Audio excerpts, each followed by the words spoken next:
First time in a long time, but back like I never left. Taking each day as it comes, you know me, I don't read ahead. Watch me burn down everything, BDE on the TV set. When I'm in control on the road, you can never really know what's up next.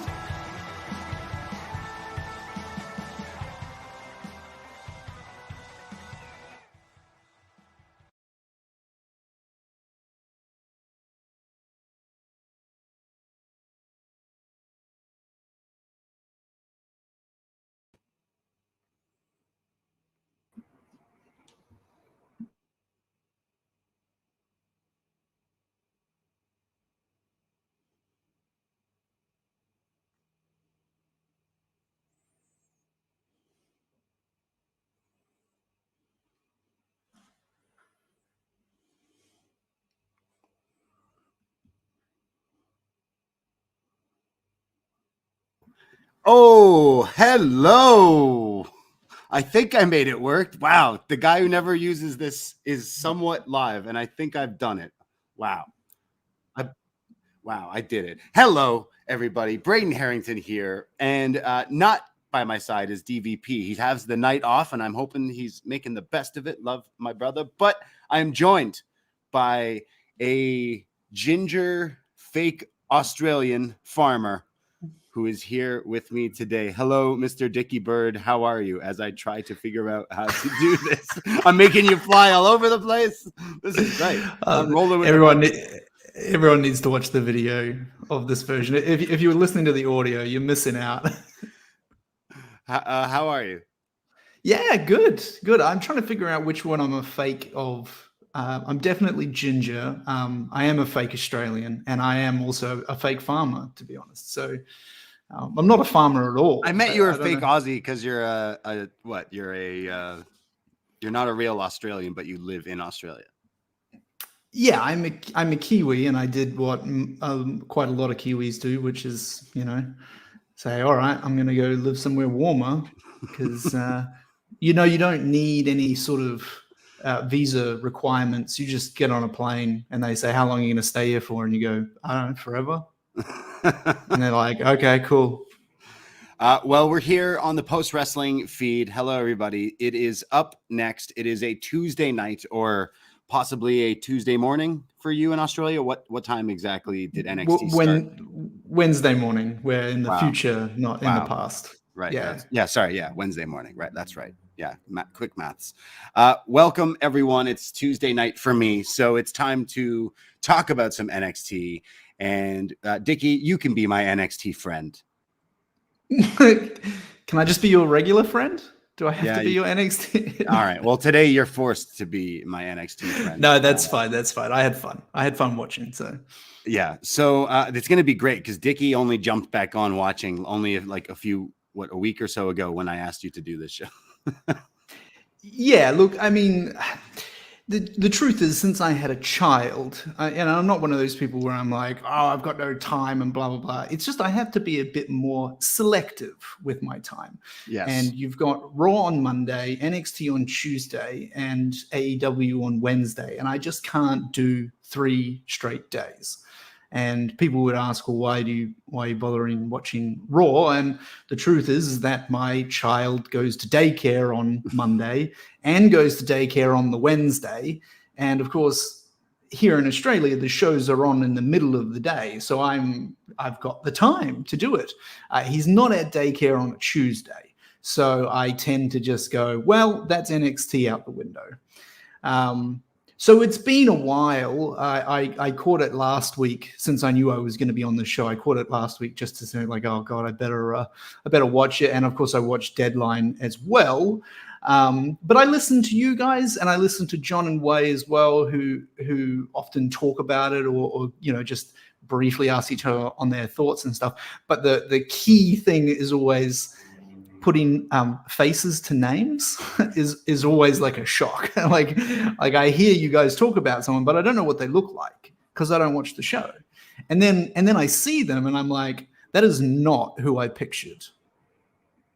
and I'm sure we'll get into it. We're gonna have some spoilers. We're gonna have some great first impressions on a lot. Yeah. I mean, there were some people who were first impressions of me with the whole breakout tournament too. So like NXT, it is still kind of fun. I know you're a real sports fan, and you know this is still like a developmental of like your first glimpses before kind of they get even like more popular. Yeah, you're wearing, what is that, a Braves jersey? You sicko.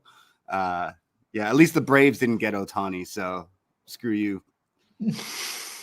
Pal. The Dodgers get everyone, I guess. Yeah. But anyway, like it's interesting to get people's perspectives on this show because it has been like rubbed through that paint splatter mud that like is still in a lot of people's eyes. But after, I'd say you checked out Deadline, obviously, right? Mm-hmm. And I'd say like my hype going into that show like wasn't like, you know, really at all there, but coming out of it, the 2 Iron Survivor matches, specifically the men's one that we'll talk about even more later with some choice words from Trick Williams on tonight's show.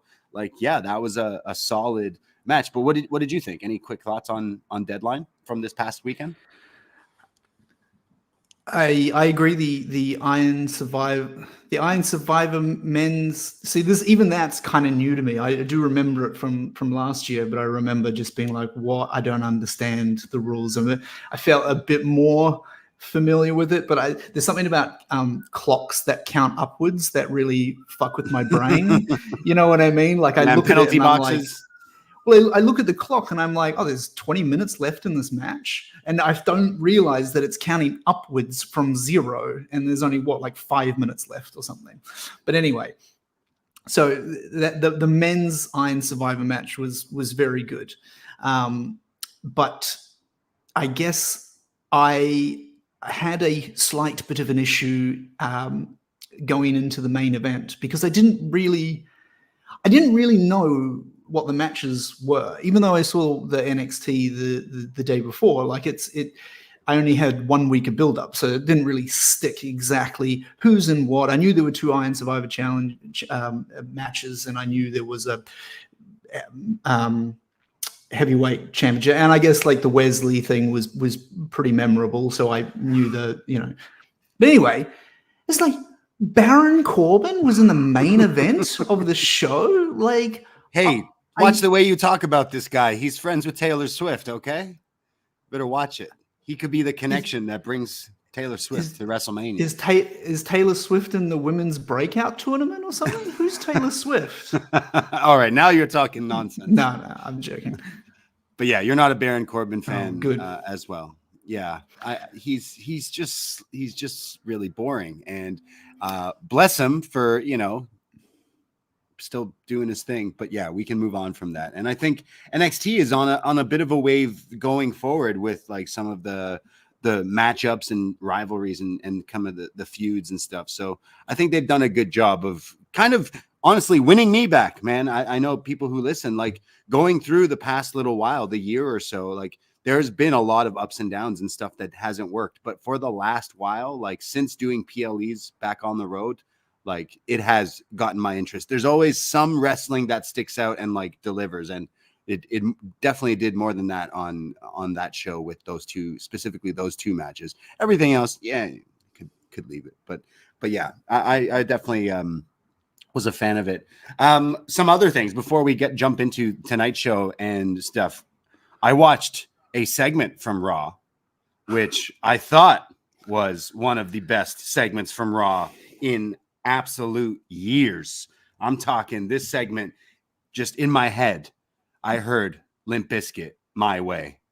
And the 2 guys in the video are Seth Rollins and CM Punk. What did you think of the whole well, maybe I could rewind. What do you think of CM Punk in WWE? But also, what did you think of the promo off between Seth and Punk? So remember when I said to you that due to having a child, I have to be selective. And so therefore I just can't watch 3 wrestling shows in a row. Well, I had to switch out today's NXT Raw? For Raw. So I didn't catch it. I didn't catch it. No. And I was talking to B Detroit yesterday and I told him, like, if I don't watch a wrestling show live, like I'll never, I just don't. never go back. I've still not seen All In from Wembley because it was on at 3:00 in the morning here, and I just fell asleep as it started, and I just woke up and I went like, well, I'll never watch that again. Wow. Now, to be fair, I did see some clips, but I should like just because I don't even follow like WWE on social media or anything because it's just too much. Believe it or not, I know how like that's how some people digest their content. I can't even follow them on social media because it's just anyway. So I will seek it out. I listened to John and Wei talk about it as well, and I think again we kind of know what we're expecting. Well, I guess we should know that we can expect this type of heat between the two because CM Punk is very good at it. But we all kind of have this sort of like, we all kind of grit our teeth a little bit because we're like, is CM Punk gonna like get upset by something he says and punch him backstage or something? Like you'd obviously assume not, but you'd assume that with the Hangman Page stuff. And, he said something that pissed him off. And I don't, and from what I've seen so far of CM Punk, because I saw him on Deadline and I saw him on SmackDown. I feel like he does ad-lib a little bit. He goes just a little bit off script in a few areas, sort of thing. And so, I kind of, I don't know. I'm just expecting the worst at this point with CM Punk. But I watch with fascination. Don't get me wrong. I'm in no way negative about it. I think it's just the story of this man since he came back, or I guess just before he left after Brawl Out, just everything that goes on behind the scenes is fascinating. Yeah, so, it's just become I'll like, continue. yeah, it's like you just can't look away from it. It's like the interest and drama of like backstage wrestling can be way more interesting than the actual wrestling half the time. And definitely he's the one guy in this generation that just seems to always have things gravitating around him and people interested in everything he does. And especially when it's involving people punching people and choking people out, it's interesting. And, I'm a huge fan of AEW and all the people over there for creating like AEW. Like if AEW didn't light this fire under WWE's ass, like who knows in the state we'd be in, it'd still be Vince, running orders and stuff. But AEW like clearly messed up with letting this guy slip out their fingers. Like that is without a doubt. Like whatever happened, was it the Bucks not wanting to meet with him or something? Like whatever this actual story is like, yeah, you still let him go and could not put like money and the company first. And that seems what WWE, Triple H, Seth, all these people are in fact doing. So it even has my interest in that level. Like, wow, this guy, it seems like he is turning over a new leaf until maybe he punches somebody, but I guess that's to be seen. Yeah, and look, AEW, they did what they had to do by releasing him, firing him, whatever, at that point. But it should have never got to that point. That's right. the problem, right? Yeah. And so there's definitely there's some sort of culture issue in AEW just with how people are allowed to be, or I get the feeling like in WWE, you're sort of told, and maybe at an NXT level, how to present yourself backstage, what to do, sort of thing, and it kind of sculpts these people into a culture that maybe is a little bit stale and not as interesting as people punching and slapping each other and getting suspended left, right, and center. But it's a workplace, so that stuff is kind of important in any workplace. Yeah.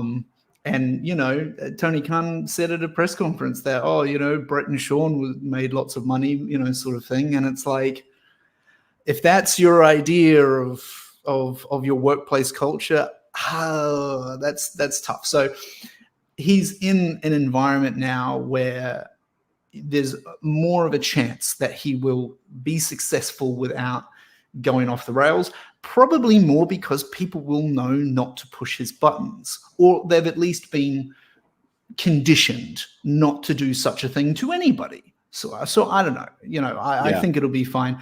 I kind of hope that we see him at WrestleMania and that he doesn't blow the whole thing up before then, because I would have seen him in my last trip, but and of course he got injured, so I'm not gonna, I don't blame anybody for that. But if he hadn't have got injured, he still would have punched a bunch of people and been suspended, and I wouldn't have seen him.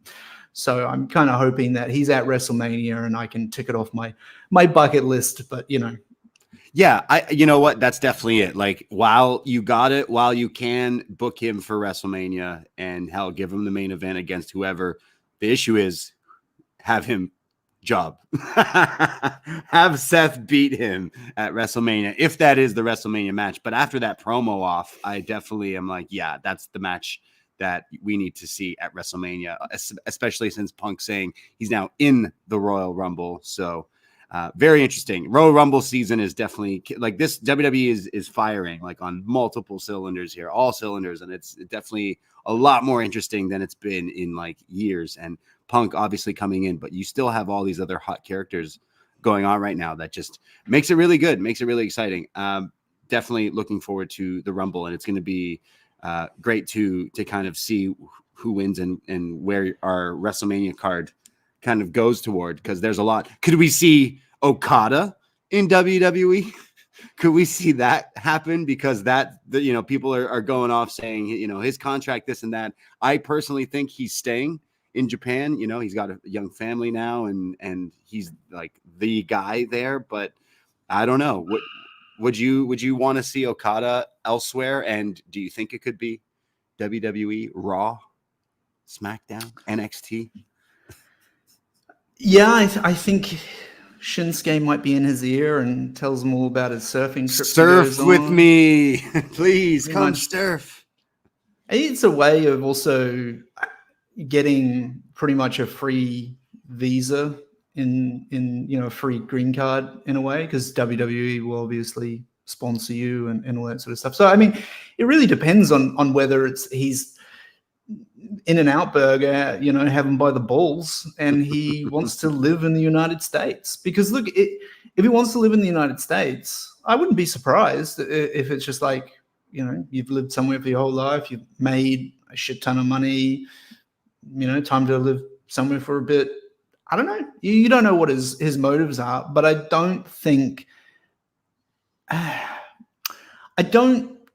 Yeah, it's a tough one. I want to say I don't think AEW is in the mix, but of course then they are in the mix if he does want to stay in Japan. Yeah, he can still do, special shows like he's been doing already. So, yeah. And I mean, what about TNA? Do you think? No, I don't think so, unfortunately. Okay. But they got Trent Seven, which is he also does the Rainmakers, so pretty much the same. Essentially, but I love Trent Seven too, but you know what I mean. Yeah. Sure. So yeah, people are saying Okada. I definitely think maybe we'll see some more New Japan and AEW matches, but not so much him in WWE.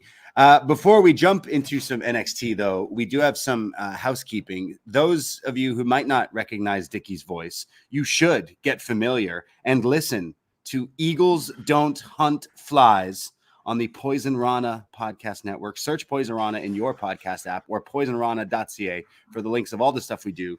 Dickie, Martin Bushby, and Brandon from New Jersey, you host a show once a month where you are the Ambrose and you talk all about Jon Moxley. You've done only a few shows thus far, but your last one had me giggling with the name Moxy Music.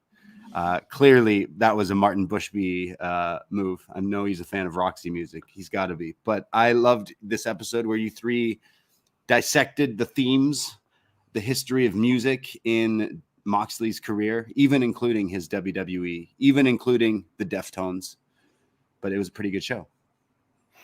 Yeah, it's one of my favorite shows to I was going to say to do. It's the only show I do. Yeah. But it's actually a show I love. It's a show that, as a concept, I would definitely listen. Like if I wasn't a part of it, I'm not even sure why I am a part of it. I mean, Martin, he twisted my arm one day, and I said, as long as it's not any more frequent than once a month, then I can do it. Otherwise, which I think is good. I think it lets it percolate and all that sort of stuff. But look, I'm a huge fan of Jon Moxley. People don't really know it because I don't tend to. I don't know. I keep a lot of things personal. It's very similar to music, which sort of ties in with the last episode. Like, I don't really talk about what my favorite bands and music are. I was shocked at your music, and then I realized, no, I'm not at all. Actually, you were like, oh yeah, I loved EDM and Daft Punk, and I'm like, wow, that's no, actually, no, it's not.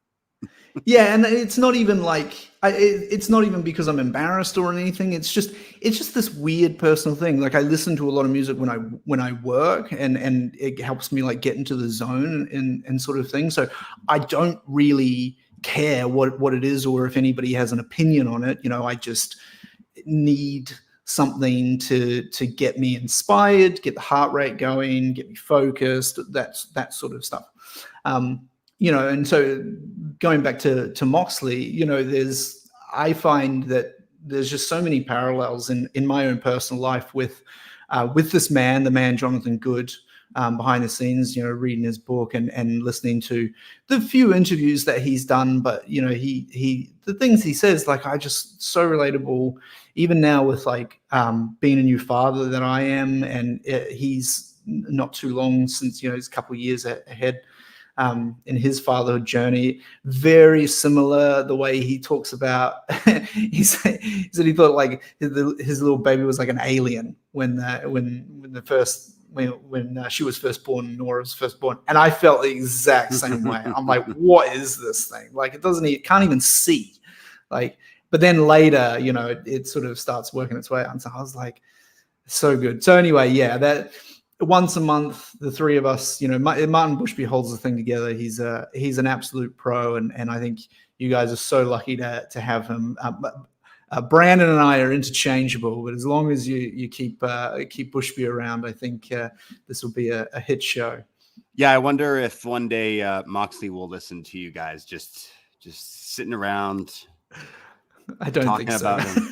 Just talking about his life. Yeah, I don't think he would be interested in listening to a podcast of people talking about him. And that would be, it doesn't matter who it was or whatever. He's too cool for school, man. Like, not even, he just, the man who gives the what did he call his book? The book that gives no fucks is what he called his book.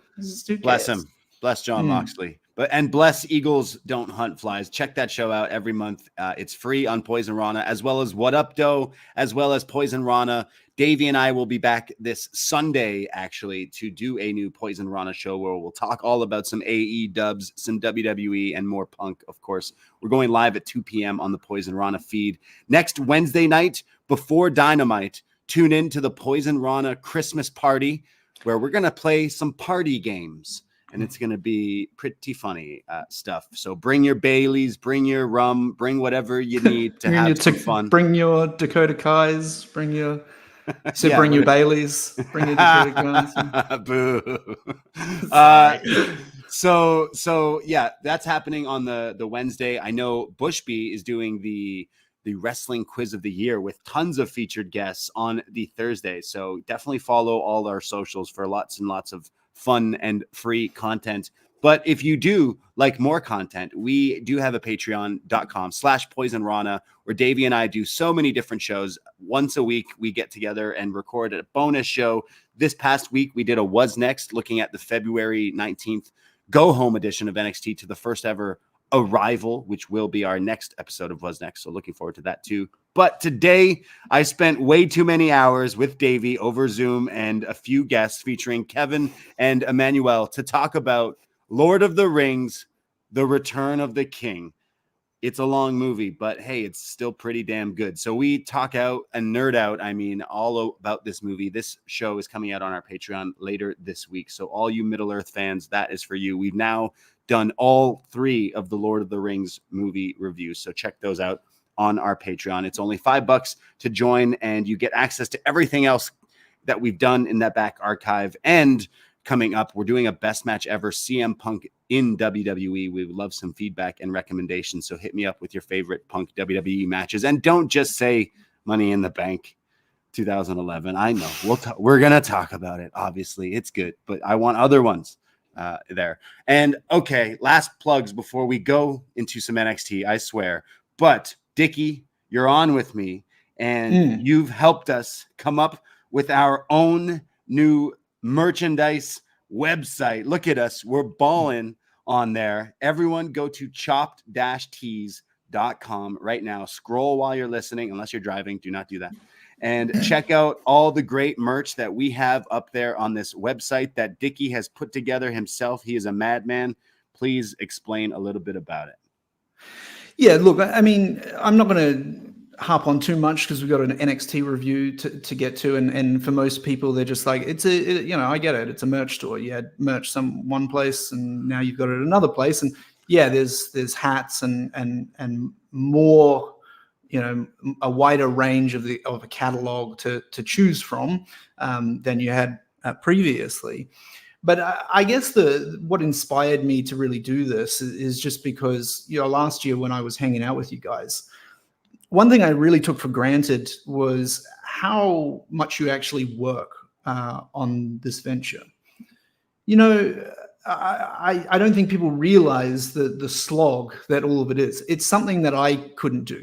Like I said, if you wonder why eagles don't hunt flies only once a month, that's because of me. Because I'm like, and here you guys are busting your ass and in and out, week in, week out, doing all of this. You've just mentioned that you also watched Lord of the Rings and then talked about it. I cannot imagine. Oh, Davie made me watch the extended shit in it too. Oh, man. For God's sake. Look, I'm a Kiwi, so it's okay. I can slag it off because it is a New Zealand film. It's still good, but man, yeah. Yeah, and so to see you guys, you also have day jobs as well. You work your ass off. John Siino works his ass off. He's everywhere. This stuff, I think a lot of people think to themselves like, oh, yeah, I could do that and da-da-da and whatever. And I think a lot of people would crack under the weight of having to really keep up a schedule, push content out there and stuff like that. And I know you guys say like, oh, yeah, we party as well and all that. But I mean, you really don't have that much time to party. Like lockouts at 2 and you might get to karaoke at 1, like we did. And it's kind of like, all right, now you got to go home sort of thing. So anyway, I know the support means a lot to you guys, whether it's through Patreon or YouTube or merchandise. And you're sort of tied to these platforms that take a fee and take a cut. And you can't do anything about that. Patreon's Patreon, YouTube's YouTube. But in the merchandise side, I found that there was an opportunity to have the support that people give you through merchandise go a lot further. So I'm not going to do a hard sell with people because that's your job, not mine. But what I will at least tell people from my perspective, and it's sort of like a business part of the business, is that we want to give more and we want to give a bigger piece of the pie to the creators, the people who work so hard. And it's, it's not just you guys as well. I know John and Wade just crank out the content. Even shout out to the Grapple guys, they do their spotlight things 4 hours long. That's a huge commitment to be pushing all this content out. And I put it on my Twitter, your favorite content creator works way harder than you think they do. And this is really kind of my thought process. So I wanted to create a place that gives a bigger piece of the pie and sort of allows for more brands to come in. And when your audience support you by buying a piece of merch, they know that a big chunk of the money that they've actually put in for that merch does go to you. So that would be my only push to people is that you want to support, you'll get some cool stuff, and these guys will feel, a little bit more love than maybe what they used to. Very well said. Thank you very much, Dickie, for the very kind words. But a lot of people out there have been asking. We've done live events in multiple different cities over the last year, New York, London, Toronto, and people kept asking me, and I kept being like, oh yeah, well, we should get on this merch stuff. And really am happy that you've offered your hand and extended it looks awesome. The website is great. We even have shot in the dark shot glasses that have now sold out. So it's insane. So thanks anyone who has bought something already, but also if you haven't, go check it out because there legit is some awesome stuff up there for all the shows that we have over on our network, and more designs to come in the near future as well. So check out all the fine stuff, chop-tees.com, and it comes to you pretty quickly. You will get it before Christmas time.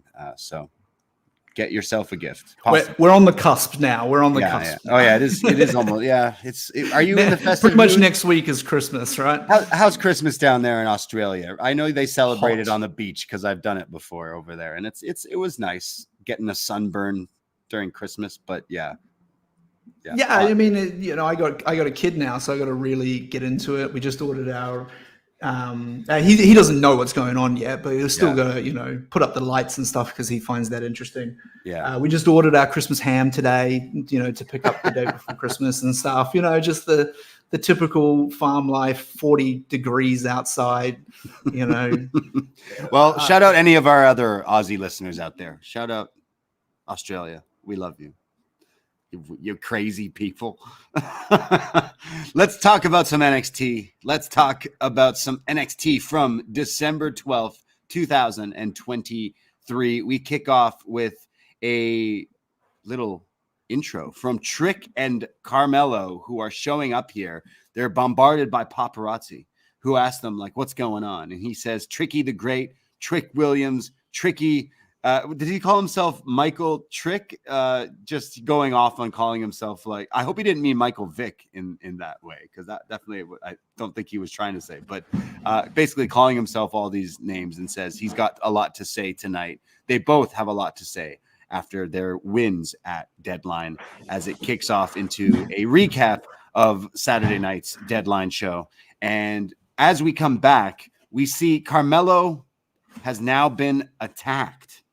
Very similar to the Trick Williams attack, but kind of playing off this like who done it kind of thing in NXT, and it might play into something that happens a little bit later. But yes, poor Mello or poor Mello question mark there. Yeah, I'm still acting a little suspicious towards him. I've been on Mello's guilty from day one. We start off, though, with Cora Jade making her return to the NXT arena here, coming down to the ring. She has a microphone. She says after 4 long months, she is finally back to take her rightful place here. I didn't really understand her outfit here. She kind of was wearing a leather like jumpsuit, but she had like Dixie Duke jean shorts over it. So it's like kind of strange. Dixie Duke jeans? Is that like shorts? Like she was wearing like jorts, but like over Daisy Dukes? Daisy Dukes. What did I call them? Dixie Dukes? Dixie Dukes? Oh, whatever. Daisy Dukes, Dixie Dukes. Dixie Dukes is definitely not the right name for them. You are right. But yeah, I didn't understand why they were over her leather suit. But she then says that she's back to take her rightful place, and she had that title held up real high at NXT Deadline. When Lyra comes out, the NXT champion, she says, hey, you left out the fact that the only reason you were holding that title is because you attacked me from behind. So she says, why don't you bring that? Because you say you haven't been here in 4 months, but 4 months, a lot of things have changed. And Cora says, oh, I'm sorry. Did I ruffle some feathers? Because she's the bird lady. Blair then comes out, interrupting Lyra. Blair comes out and says, I'm the Iron Survivor winner, and I'm kind of next in line, and Cora needs to kind of learn her spot here. When out comes Nikita Lyons, it's a whole bunch of people here. Nikita Lyons also making her return to the arena after, well, she did last week with that kick to Blair. She comes out, and it's not long before all 4 of them square off, and it's Nikita and Lyra kind of scaring off the heels of Cora and Blair, which sets up a match later tonight. You get a tag team match playa, so that is happening. But what did you think of the promos here? Because I know Cora Jade's been away for a while, so I want to give her the benefit of the doubt. But right back for me, right back sounding like the kind of same old Cora Jade, which wasn't too big of a fan of her character to begin with. So this definitely didn't draw me back into the character. You know how I said it's been interesting putting faces to names, and on Deadline when I saw Cora Jade come out, I was like, I know what this woman looks like, and that's not her. Who is this person? She looks completely different. Lyra said it. In 4 months, a lot can change. Yeah, exactly. I guess the whole theme for me, ties into this bit as well. But the whole theme for this show for me is like, it probably makes sense that they're going to the CW network, because this really does feel like a high school show played by people in their late 20s. Degrassi, NXT is Degrassi, as I call it. Yes. Yeah. So I don't know. The women came out and they all bitched about each other and set up a match. And the two baddie girls are kind of like, yeah, we're baddies, but we also we hate each other as well because high school. I know that this, like, we got to go to Lyra versus Blair because that's easily, she won the match, but it's not something that's too exciting. And for me, also having Cora like in the wings for the title also isn't too interesting for the whole women's championship scene going forward. But I guess we'll see. We have Dragon Lee backstage. He's fresh off winning the North American title from Dirty Dom. I've never seen like Rey Mysterio so happy to see his own son lose a match on Saturday night. He was just over the moon, so ecstatic. Like, wow, my son lost. I'm so happy. It's great. Great dad. Rey Mysterio is. Dragon sends his wishes to Wesley and says he respects Wes and hopes he can come back and recover. But in honor of Wes, he's going to throw the North American Open Challenge, which is something Wes used to do often, where he would let anyone come out and face him for the title. So that is happening later tonight with a mystery opponent entering that. So we shall see who that is. But we go to our next match, which was set up also from Deadline. Briggs, Jensen, and Henley taking on the Metaphor, which started with these peeps getting involved in an altercation, which all set up for this one here. Early on, Fallon and Lash Legend are in the ring together, and Fallon does her like house call kick to the head. That looked pretty sweet, but can't get the pin on Lash. Eventually, Jensen's in. He's throwing Mensah all around the place. Lash is in again, and as they go to picture-in-picture, just is bullying on Fallon and continuing to beat down on her. When we come back, finally, Jensen's knee is now the target as they keep tagging in and out and attacking him here. He does this. He gets like a fake tag out where Dar does this sweet leg drop down and then into an ankle lock. But finally, the hot tag to Briggs. He comes in and Tiff is there. So Fallon runs off with him, but Briggs tags when the Novarola is hit to Jensen, and he sells it like he's being knocked out, but he falls over. And as he is, it's when Briggs finally tags back in. And when he does, he comes in and nails Noam Dar with the clothesline from hell is really what it is, especially with the JBL references in the past few weeks, and gets an upset win here over Noam Dar, who is the Heritage Cup champion. So Briggs showing up at NXT Deadline, but even more so on a bit of some momentum, winning this match here. But a fun opener, and I'm always happy when I get to see Briggs and Jensen work. But what did you think? I was very lost on this one. I watched this show with two Poisonrana family members, Chris Leone and Maddie B. Believe it or not, I watched them. I watched it with them, right? And after this match, I had to be like, wait, who won? I just, for some reason, nothing really grabbed me on this match. That everything just went in one ear and out the other. So I guess this was probably in the show. This was the most confused I was about Metaphor. And the last time I saw Lash Legend, she definitely couldn't wrestle, but now she can. So that's good. Yeah, she had a talk show, and now she had a talk body show. slamming men. And I guess just for the pop, who the fuck is Brooks Jensen? Hey, no. If you listen to Eagles no, Don't you don't Unfly, do that was the thing. But I know that this is just because something happened on the Iron Survivor challenge that kind of set this up, and anything to do with the Heritage Cup, just a blank stare goes over my face. Basically, is what I'm trying to say. I'm not a huge fan of the matches that had happened, but this one didn't have any of the times and stuff. But yeah, the fact that it's like still a thing that they're grasping for is to try to make it something different. But yeah, more on the Heritage Cup title championship. Is that what? Yeah, whatever it is later tonight. But I'm happy that I do like Briggs and Jensen. I am wondering if we're going for a split down the line, which could happen. But talking about a possible split in the near future, we see Carmelo Hayes and Trick. Melo's being checked on by the doctor, and Trick is like, "Come on, Doc, tell me, Doc." I love Trick's overacting before. I can't believe I'm so 180 on a wrestler in the span of like a year or then some change. But Trick has just become something so next level here on the show. I love everything he's doing right now. And the doctor's like, "Yo, Melo, you're fine. You are medically cleared to wrestle. It looks like everything's okay here. So you are fine for your championship opportunity in the match this week on SmackDown," which also has been something that's announced. Shawn Michaels putting Carmelo in that U.S. tournament to face one of his best friends, I think, Grayson Waller, on SmackDown, which is pretty sweet for Melo. But he's like, "Yeah, you're fine." And Trick says, "Okay, well, we can handle some business tonight because I have to handle mine." And Melo says, "You handle yours and I'll handle mine." So we're wondering what that means. But yeah, right away, I'm like, "Melo, you're faking it.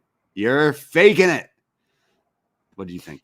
Yeah. I mean, it was a weird thing because I was kind of like, I got sucked in when he got attacked. I'm like, oh shit, someone's going to replace him on Friday, and then it's going to put like an air of doubt into, maybe that person who replaced him is the one, etc., because I've been doing this. And then as soon as they were like, I mean, you seem fine, as long as you can bear it, you're cleared. Then it was kind of like, oh, so he's fine. So, okay. Yeah, I think sort of know where this is going. Do you think that this has jumped the shark? I want to know your thoughts. Not fully jumped the shark, but are we getting to the territory where this story has been, the whodunit has been going on too long? Is it getting into devil territory a little bit? It is. Yeah. It definitely is. Like, it's been stretched out for so long. It's like, Trick, you're fine now. Maybe we could just let it go to see, And is it a slight disappointment if it is just like, oh yeah, it is Melo, because it sort of was really obvious. I obviously haven't been following as closely the whole thing, but it was kind of like initially it was pretty, people assumed that it was Melo because of the whole sort of jealousy potentially or something like that. Oh yeah, 100%. That attacked Trick. Yeah, I love a good whodunit though. And then there was some fuckery, and now we've gone back to that. And then is it going to be disappointing if you just find out that it is actually just Carmelo Hayes? It will be. It will just be him, but I want it to be. It'll be way more. It'll be good. I believe. Maybe we get a little video. Well, not a video, but an introduction to the Breakout tournament, like wrestlers, competitors here. They're all lined up on the entrance ramp. We see Trey Bearhill.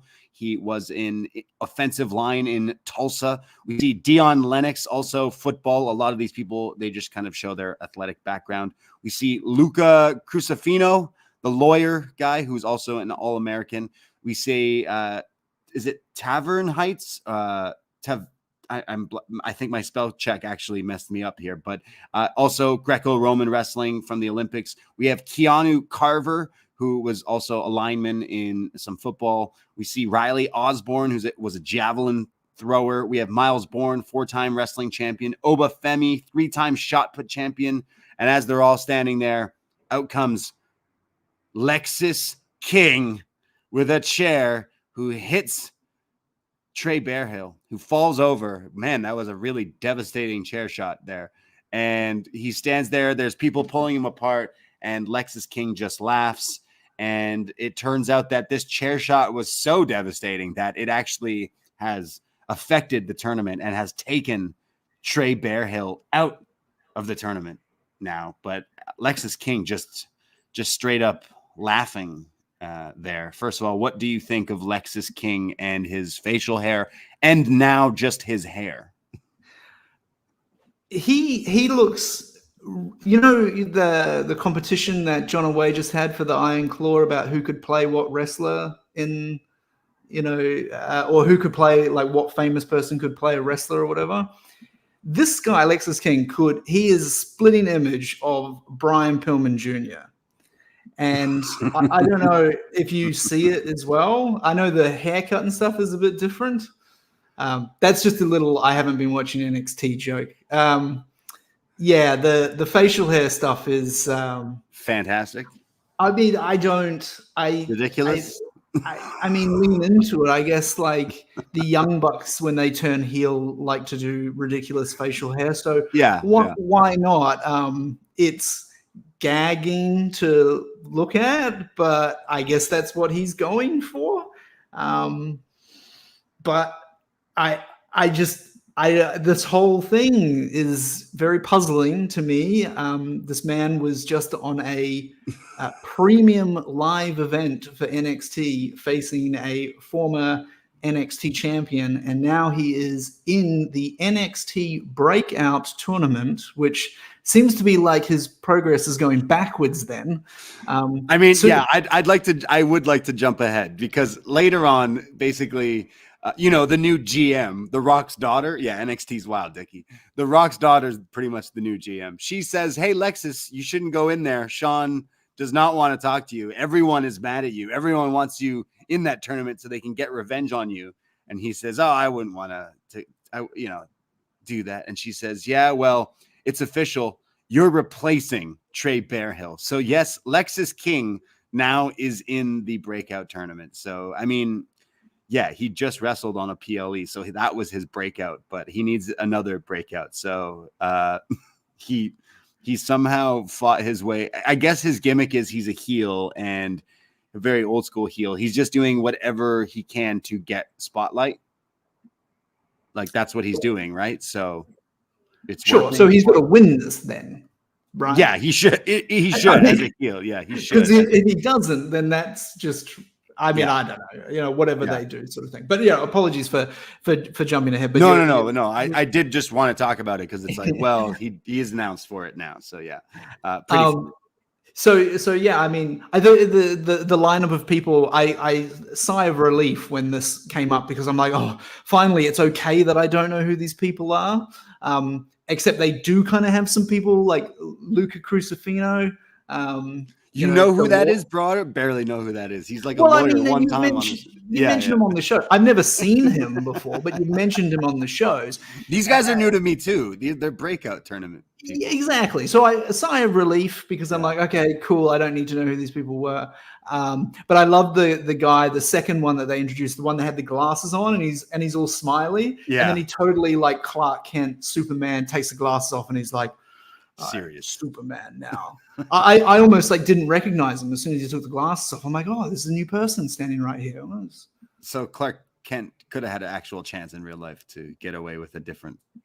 Yeah, totally believable. Yeah. Well, we go to the first match in the Breakout tournament. Miles Bourne taking on Oba Femi. So obviously we have actually seen these two. Miles is somewhat in the don't call it catch point stable that's lurking around with Drew Gulak, and Oba Femi we've seen kind of have one or two matches and somewhat disappear. So it's nice to see him back here. Miles is in control here with a bunch of punches and strikes, but Oba comes back and hits this like back suplex into just a slam to the mat. Like, this is like what people do in real fights, where they just, if you're stronger than someone, you just Hulk smash them to the ground. Miles does come back though. He kind of gives me young Randy Orton vibes, and here he is hitting the Randy Orton snap power slam for a near fall, but it wasn't enough. Oba once again like overpowers him and hits this huge power bomb, just flattening this kid. and gets the 1-2-3 and makes pretty short work of him. So Obafemi wins, and I'd say is probably a sure shot to make it to the finals to possibly take on Lexis King. But what do you think of this quick match? I love because, I mean, bless the guys, and someone's going to yell at me and be like, shut up, it's developmental and all this sort of stuff. It's like, okay, it is also on live cable television. But, anyway, the point is when these guys started out, they did kind of get off to a little bit of a rough start. It got going near the end, and I'll give them the credit for that. But there's just this one point where Obafemi just points at the ropes and just says run, and the guy then just runs off the ropes and then gets the shit beaten out of him, which I just thought was hilarious. I mean, you could say that was intentional. He wasn't like calling a spot or something. And if it was intentional, that's just hilarious. So I almost died when he did that snap power slam with that guy. That guy's huge, that Obafemi. I was like, he's big. He's big. It's an NXT thing. I remember like Riddick Moss did it to Kenta and like fucked him up fucked his neck up.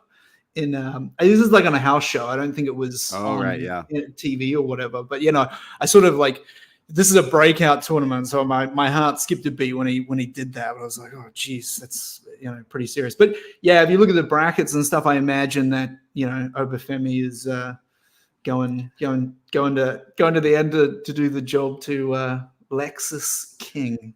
Yeah, like I've definitely seen more of Miles than I have of Obafemi. So I think Miles is definitely on his way with lots of the wrestling. I know he didn't win here, but Femi definitely is like got the look being like a bigger, more powerful classic style wrestler. So I think with that can go even further. So would like to see where he can evolve into here. Having that, it's like, early stages in their career. We go to Lyra Valkyria and Nikita backstage. They're talking about how they hate these two that they have to face tonight. They're poison in this division. Nikita says that she's been on the shelf for almost a year. And if you thought my kick last week was nasty, wait till you see tonight. And when Lyra goes to close her or open her locker, she's got a photo with her and Becky, but Tatum Paxley's face has been stuck over Becky's face. And Nikita's like, why do you have Tatum's there? And she's like, oh, Tatum must have done that. And she's like all weirded out because Tatum Paxley is stalking her. So Lyra Valkyria has got her whole rogues gallery here. She's like MJF in AEW. She's got like waiting in the wings, literally, because she's the bird lady. All these like villains who want to mess with her and take her NXT championship. But Look, I mean, the CW network strikes again in front of the lockers and, Yep. and all that stuff. But I really like this Lyra Valkyria. Again, I've heard you guys talk about her. She's a good wrestler for sure. Yeah, and I mean, and I don't doubt her wrestling for obvious reasons. But I thought her screen presence and her I guess acting was actually I thought it was really good, like with her kind of reacting to this photo and stuff like that. Maybe because she was across from Nikita Lyons, it was like the Meg Griffin effect or something, where it made her acting look a lot better because Nikita Lyons was left something to the imagination there. But so I just, again, CW Network, but yeah, I was like, the women's division is weird from what I've seen here. Like it just seems like I don't know, like a bunch of everything in NXT is like a mishmash, right? Like it's not just the women's division, it's the men's. It's like you have all these like NIL people. The women's division though seems more like it is a high school drama. The men's division seems like it's a bit mixed all over the place. It's not just that one thing. But I don't really see much in a lot of the women just in the last couple of weeks that I've really saw in terms of going up to the main roster anytime soon, except for Lyra Valkyria. Is that, yeah? Well, and who? Tiffany? And I guess a couple of the sort of more obvious, like a Roxanne Perez is probably there. Tiffany Stratton, I suppose I haven't really seen that much, but just from what you guys talked about, and of course she had a Becky Lynch match that people raved about and stuff like that. But there's like 3 people amongst, a lot that I saw. There was a lot of women on the show, just hanging around and stuff like that. So, we'll talk about it, I think, in the next match, like in terms of main roster ready people, even, some people who are on the main roster, in this show. No, yeah, there is definitely a few of them that are ready, but like are here to help the other ones, right? Like that's how I think it works here in NXT. They keep some people here that their knowledge and their expertise can help teach others while being in programs and on TV. It's all like part of the whole NXT kind of reason, right? Is that why Miko Satomura is on NXT television? I mean, she's not on TV anywhere. She should just be on the main roster right now. Absolutely. Where is she? Before she just gives up wrestling, which she shouldn't. But yeah, where's Mako? We go to Tiffany Stratton, who is being interviewed by not Mackenzie Mitchell, but Kelly Kincaid. She's sick of Fallon Henley. She says she is nothing like me and she can't live a life like me. She's a server. She serves people like me. And she's not top shelf like she claims she is. She can't even afford the top shelf. And I'll show that cowgirl where she belongs next week. So it's official. Tiffany versus Fallon. I really like this. And then finally she says, Kelly, you can speak. And then as she about to ask a question, Tiffany walks off. I think Tiffany is definitely ready for the main roster, and the promos, the wrestling, it's all there here. I thought making fun of Fallon for being a bartender was very heel tactics. And a cowgirl, I found that offensive. True. Yes. Very offensive. So I kind of hope Fallon wins in this feud. I think it could help her a lot more than it does for Tiff, because if Tiff's not going to be in the title scene anytime soon, she should just go to main roster. I think having her in the Rumble or something with some impressive feats could be pretty good. But we also go to our next match, which is the Dragon Lee Open Challenge. Dragon Lee putting the North American title on the line, and his opponent is Tyler Bate, someone else who's just been hanging around developmental for quite a long time, 7 years for anyone who's counting, but who am I? I'm not counting. Booker says, don't go to the freezer for this one. And Vic is like, huh? What did you just say? And Booker's like, yeah, don't go to the freezer. Don't go to the fridge for this one? Yeah, don't miss it. Like, don't go to the freezer. And then they start going off on what you keep in the freezer. And I agreed with him. I was like, freezer is freezer is equally as important, if not, somewhat more important than the fridge sometimes. But Booker, don't go to the freezer for this one. He should put it on a shirt. We have a stalemate between Dragon Lee and Tyler Bate. They're kind of going move for move here as they go to break. When we come back, Bate sends him to the outside and hits his huge dive, throwing him back in the ring. But this time Dragon sends him out and does his huge dive tope, the headbutt to the outside. He's now in control. He gets his drop kick in the corner, just like his Jeff Hardy, his Naito style drop kick in the corner. And then his brother's like triangle drop kicks to the face in the corner as well. Bate comes back. There's an airplane spin into like a slam for a near fall. There's a German, which he absorbs and then hits like a flying lariat for a 2. There's the Tyler driver that's countered into a snap Rana from Dragon Lee for a 2 count. And then what he calls now, because Vic Joseph said it like 3 times, Operation Dragon, which some may know as the Destino, which is he hits for the win and retains the title over Tyler Bate here in a pretty quick match, but there was some good back and forth as well. I don't think he hits the Destino quite like Naito, but it's funny how he's just doing all the LIJ moves, all his matches, which is great. I mean, he might claim that Naito stole it from not necessarily Dragon Lee, but I mean, Naito, as we know from, the whole eye thing, it all comes from all comes from his time on excursion in Mexico. Right. So, maybe that's where he learns it. And Dragon Lee thinks, you know what? Fuck you. That's not yours to be using. But you know what? He doesn't do it the same because until you mentioned it, I was like, oh yeah, it was a Destino, wasn't it? But I thought this match slapped. Like it was short. I mean, this was one that I was just glued to. I didn't even time. I mean, it had a break. Yeah, they started before a break, and then when they came back, that's when it really got cooking. So I liked it. I thought to myself when I was watching this, I was like, why isn't this the main event? And then by the end, I was like, actually, you know what? I'm glad it was in the middle of the show. Otherwise, I may have texted you, Braden, and said, look, man, I think you can just brave this one on your own before the main event. So it kept me going. It recharged my batteries, which I failed to do. But it recharged my batteries and kept me going till the end.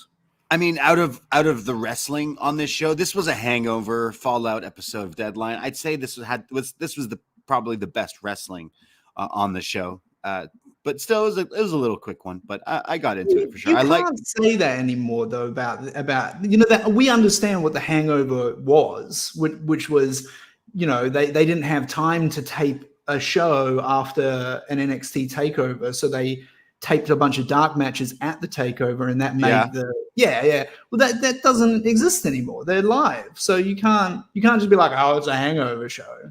Yeah, I guess so. Like they tend to usually not put the same people who are wrestling on that, like wrestling, but they had a few of them still wrestling. But yeah, it didn't get to like anywhere I think these two could probably get to. These two are easily, like, obviously Dragon Lee has been on the main roster lately, but I think both of them could be going. Put Tyler Bate back with Butch, put him with Fridge. It'd be fine. It'd be good. But yeah, this was all right. Had some good stuff. We see Jensen and Briggs backstage, and Jensen's like, you said you did it, and you did it, man. You beat Noam Dar tonight. Like, that's crazy. He's the Heritage Cup champion. And Briggs says, yeah, imagine I beat him for the Heritage Cup. I could drink out of it. I definitely chuckled at that one. They then say that, like, Fallon's got her match next week. He's got a match, and Jensen's proud. But then Jensen's like, yo, man, like, that Heritage Cup, that's in a whole other level, man. I don't know if you're ready for that. And it's like, what? And he's like, yeah, like, it's different. There's rounds and stuff. And yeah, but I understand what he means. It's like, dude, are you going to understand how this match even goes? I would not. I wouldn't either. I'd be like, you know what? This is probably, I just go for a normal belt where I just beat someone up. And if I win, I get it, So he's proud of him, but it looks like Briggs is like, no, I can. Look what I did in that Iron Survivor. I'm good with numbers and different things. Maybe difference what I need to challenge myself. So Briggs versus Dar is probably something that's happening in the near future for the Heritage Cup. And he says he's going to knock him out and take that cup. So it looks like it's all leading to maybe Jensen, who's like, becomes jealous of the two, which is going to break my damn heart if they go that route. So damn, don't tell Davie. We get a commercial for one Dead Man show in Clearwater, Florida. Are you excited to go to that? You going? I would love to go back. I love Clearwater. It's a beautiful little place. Man, look, love it. You would love to go to Clearwater, or would you love to go to a Dead Man, one Dead Man show? I'd kind of be down for that too. You get a few. Well, because he'll be where we will be. So no, we're not doing one in Philly, are we? He's probably doing one in Philly. I personally think that there's just going to be too much stuff, but I'm just saying he will be there. I'll tell you right now, if I'm doing Philly, which it looks like I want to for Mania, I want to go to possibly the DDT show, and hopefully there's like a kaiju, because like that's what I would like to see. But I don't know about a one Dead Man show, but it would be pretty cool. I wouldn't blame anyone for going. That, this guy's got like stories, and he finally has broken character to like, he's still the Undertaker. So it would be cool. But I love Clearwater, Florida. I'm like, what? Oh, it's near the Rumble, I guess. Bless him. Maybe he's gonna do it at Hogan's Beach Shop. They're gonna link up too if he's in Clearwater. That's what I want to see. I want to see Mark Calloway with the ventriloquist dummy that Hogan has. Have you seen that? Oh man, yeah, it's so bad. And I want to see the Undertaker try and bark like a dog with Hulk Hogan. Have you seen that as well? No. Anyway, Yeah. I'll send you that. Please Moving don't. on. Yeah. Moving on, we got to the Lexus King Ava Rain thing that we talked about. So he's in the tournament. That's all happening. We do have our next match, which is Eddy Thorpe taking on Dijak. So Eddy got involved in the Iron Survivor, which costed Dijak a pinfall and pretty much the match possibly. So they've got some beef going on. And it starts with them just attacking each other. During Dijak's entrance, Eddy comes out and they're just brawling before the bell. They start to fight in the ring. And I think the bell is rung, but they're not really wrestling. They're just beating the shit out of each other when, holy shit, what was that? When the turnbuckle flies off the ring and I could be wrong, but smacks Dijak in the face, in the side of the head, almost possibly ripping his ear off in the process. Like, I've watched wrestling a long time, but I've never seen just two guys fighting near the turnbuckle when it just pops and explodes and kind of flies off. And the ref looked like me. Like the ref looked like he froze for a few seconds and didn't realize like exactly what to do. And I felt like I felt like that's how I reacted as well. Like, whoa, what just happened there? And like, then there's blood on Dijak's head, which like, yeah, that metal thing like flew at him. So it busted him open clearly the hard way here, as they're still like, they still need to pretend to be fighting each other. So they're like, oh shit, we got to like fight each other. So even the two guys, Eddy and Dijak, are like, what the hell just happened? As they then are pulled apart. Dijak eventually slams Eddy onto the turnbuckle there and then pulled apart again. So this rivalry isn't over, but in this weird, bizarre turn of events where the turnbuckle like flew off that way. I don't know if it was supposed to come off that way, if it was rigged for a different spot or something, but this was heated and I imagine sets up some sort of NXT underground fight pit sort of match, but it's all because Dijak whipped Eddy Thorpe's tree. So it's gotten really heated. Excuse me? So Eddy Thorpe's got this tree that's like his like magic tree, and Dijak found out about it. So he like ripped some of the bark off of it and like hit it. So Eddy Thorpe got real pissed, and look at him now.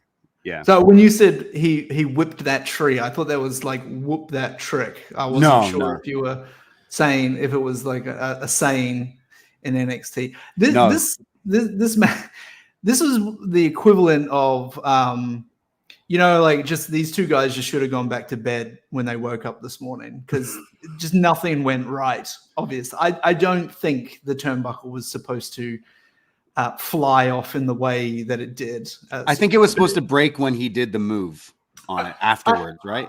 I'm almost certain that maybe somewhere in the match it was rigged to do this later on or something.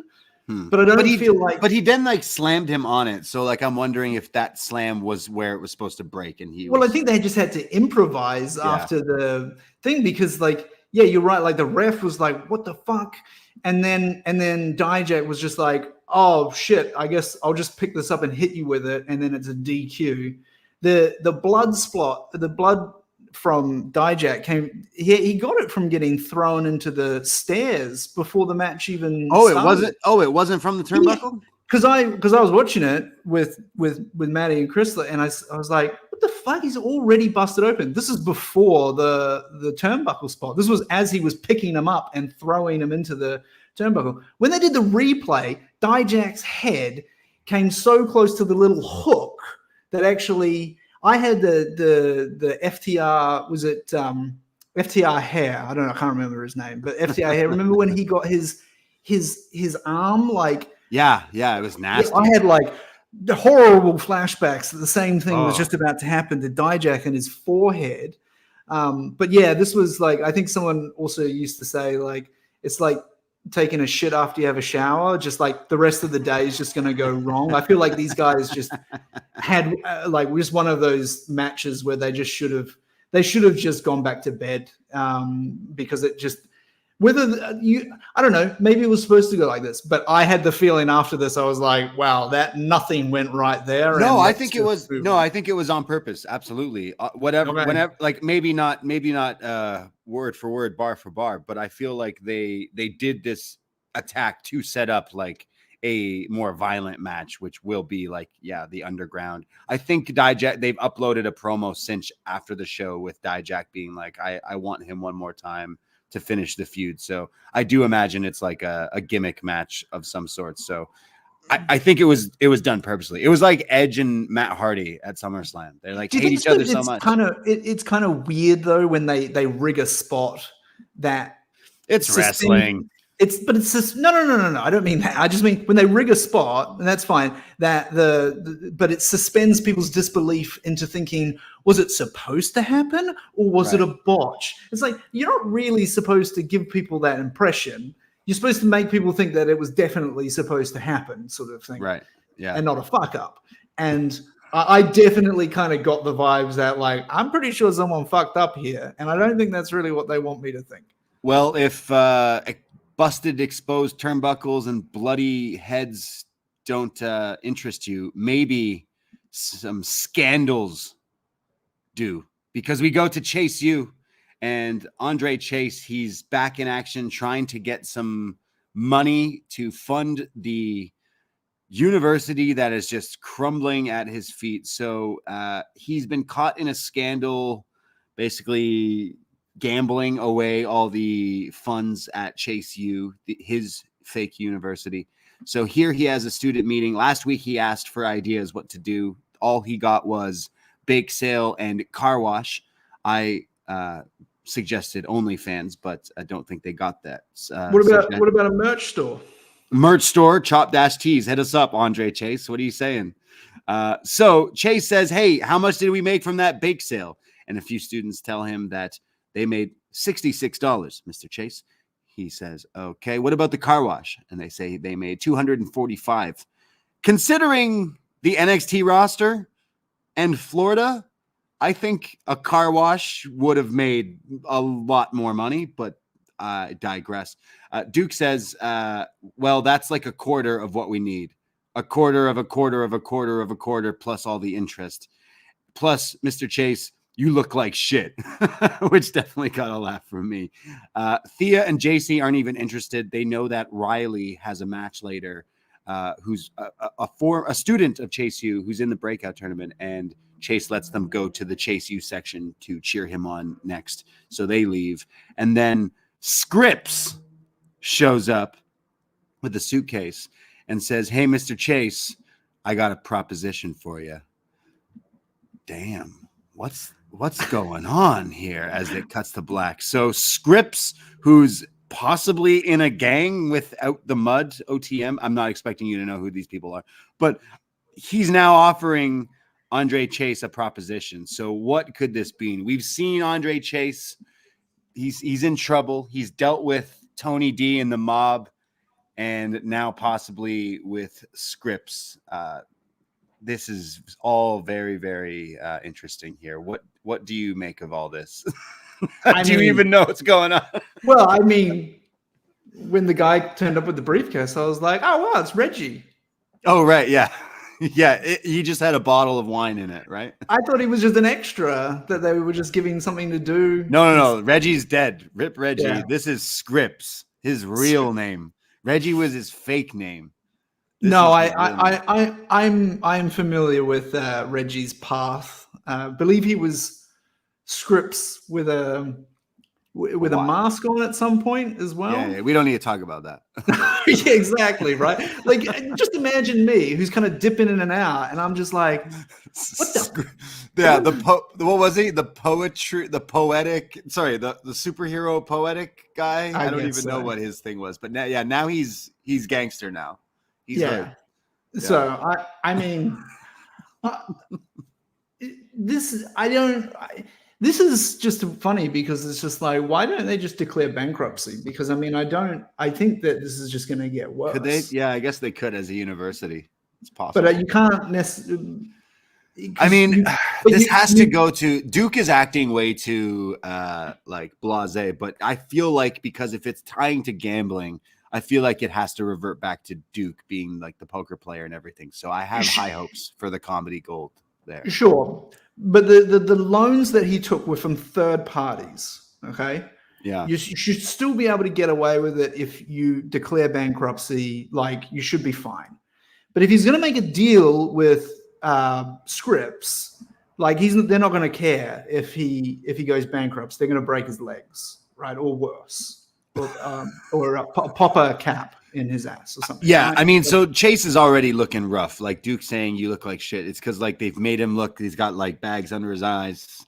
He looks like me after work getting like. I didn't notice any difference until Duke said that.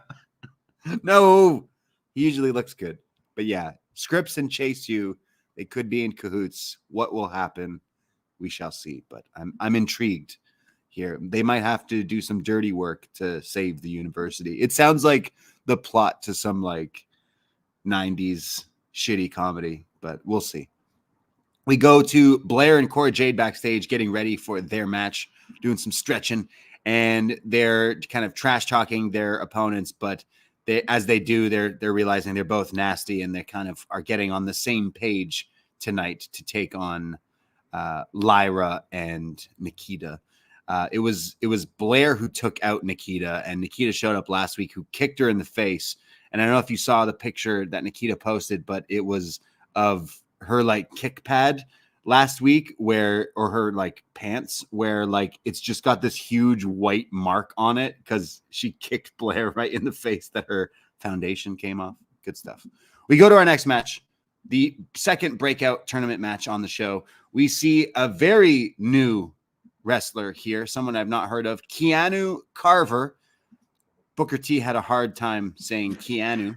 Clearly not as big of a Point Break fan as I am, but he had a hard time saying Keanu.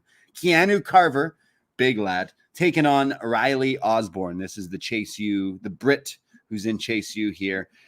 Riley tries some pretty flashy pinning attempts here, almost like ZSJ, if you will. Then a standing moonsault for a near fall. Eventually counters a move and goes into a backflip. But as he lands on his feet, he eats this clothesline from Carver, who just takes him down. This guy is a monster. He's then throwing Riley around the ring. He locks him in a camel clutch here, kind of like the Game Over, the recliner. But eventually Osborne gets out of this and hits like a chop to the chest here.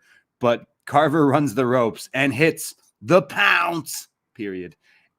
Picks him up, sets him up on the top, but Riley sends him crashing.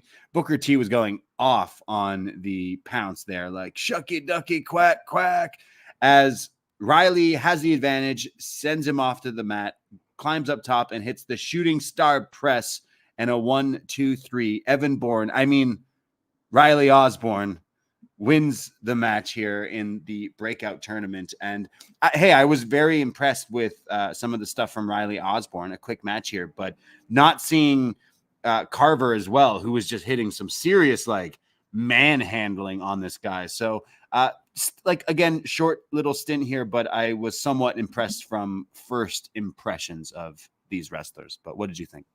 Yeah, I guess since we had like Obafemi going over both these two breakout matches seemed very similar. You had like the one like big massive unit versus like the kind of more like speedy fast sort of one.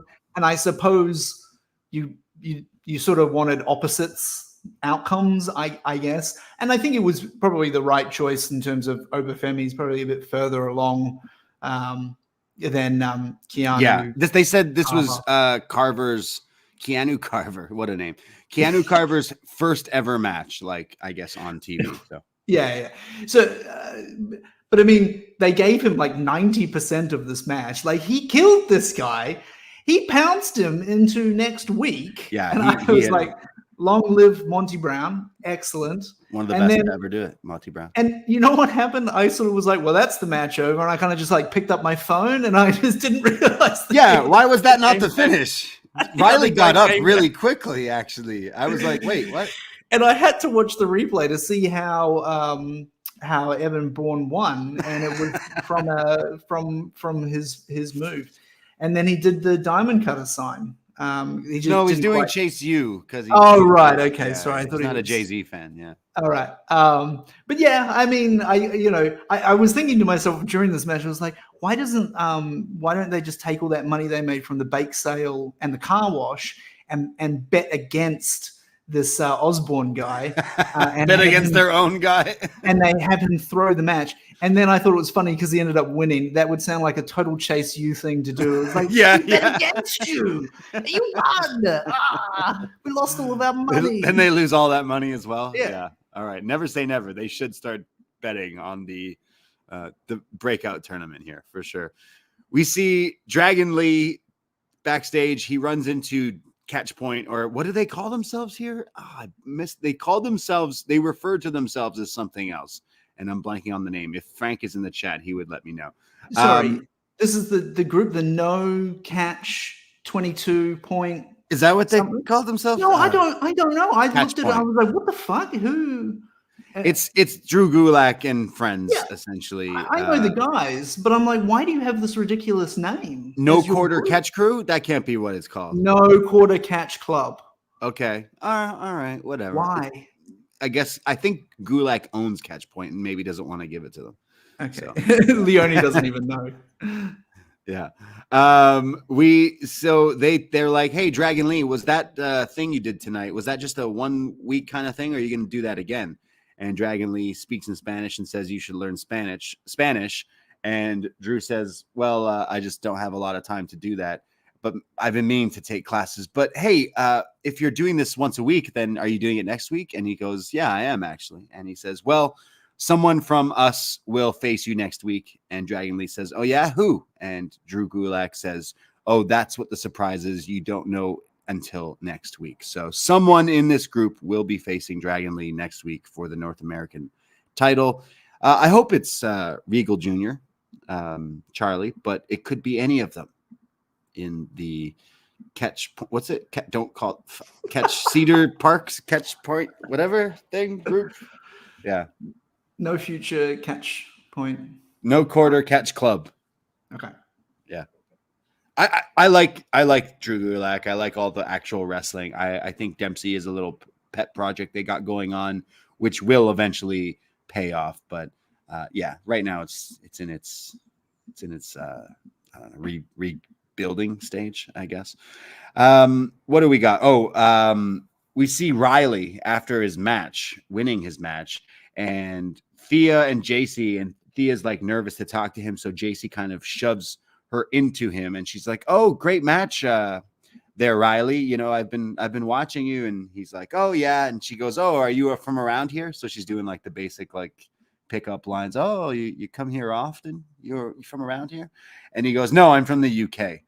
And then he goes, I got a shower after my match, and she says, "Oh yeah, you look like you need a shower. I mean, you don't stink. You're just you." And she's being all like nervous. And then he goes, "All right, see you later," and he walks off. And then in come Kiana James and Izzy Dame, who are like you're hitting on this man when you're just a little girl. And then they got some beef here. And Izzy Dame, Izzy Dame, who famously made her name to claim at the Deadline show when everyone went, "Who is that again?"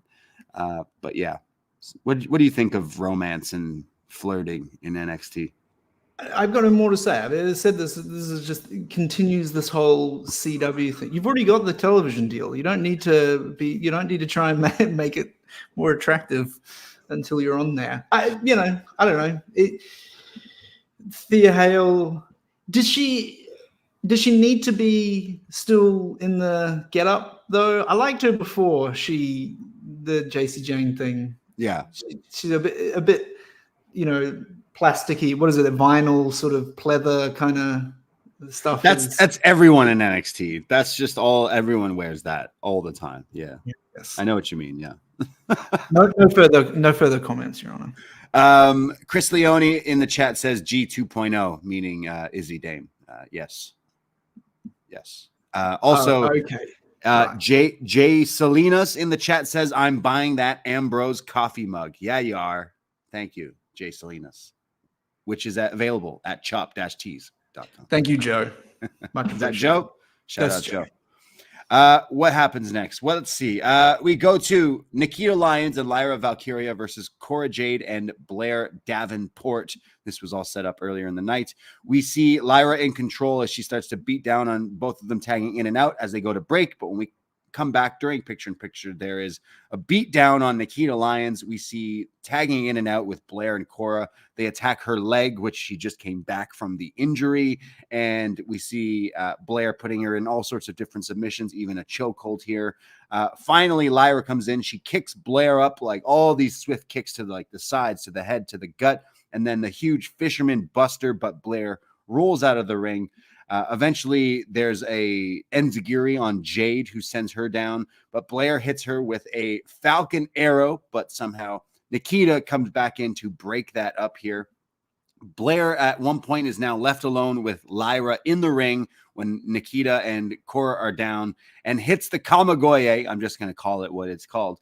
And before she can try to get the pin on Lyra, it's Nikita and who kind of takes her out, which allows Cora to slide in there and seize the opportunity, sneaks in and steals the pin after Blair hit her with her own move and pins the NXT Women's Champion, Lyra, leaving her in the ring there. So the heels win here, kind of even muddying the future of who gets to face Lyra first for this NXT Championship, considering Cora just pinned the champion. But to make things even more confusing, Tatum Paxley comes out after, acting all spooky and kind of stalkery kind of thing, almost like the Grudge or the Ring Girl. I'm not quite sure. Scares Lyra Valkyria there. So reminding her, hey, I'm also interested in facing you. But not my favorite match of the night, but I think we kind of said it earlier that Lyra is definitely like on a league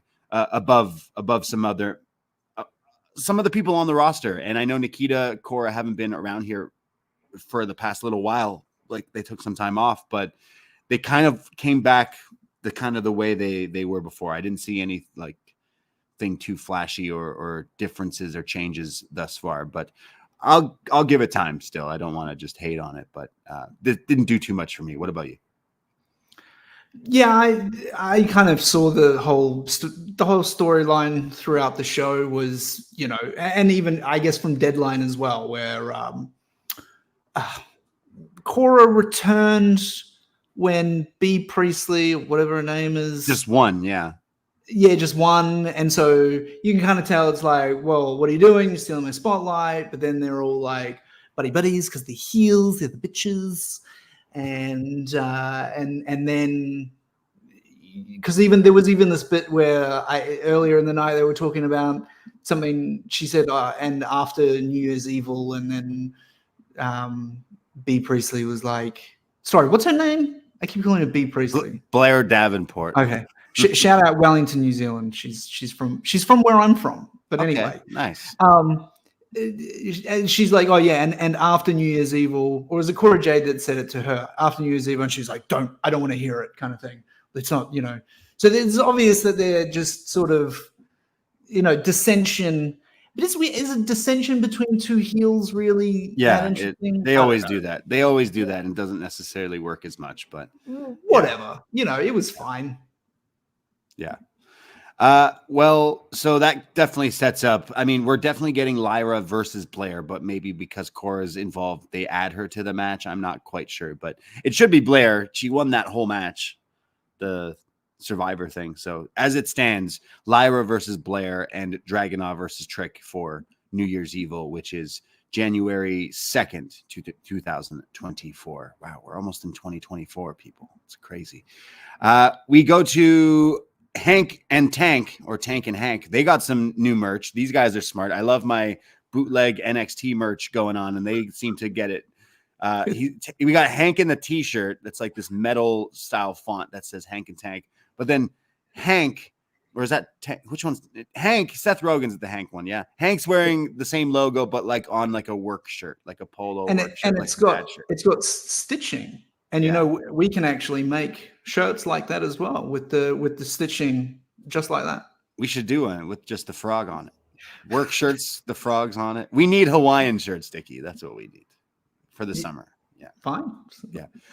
They look like contractors is what my girlfriend said as she passed through the room as these two are on the screen. She's like, what are these guys? Contractors? And I giggled.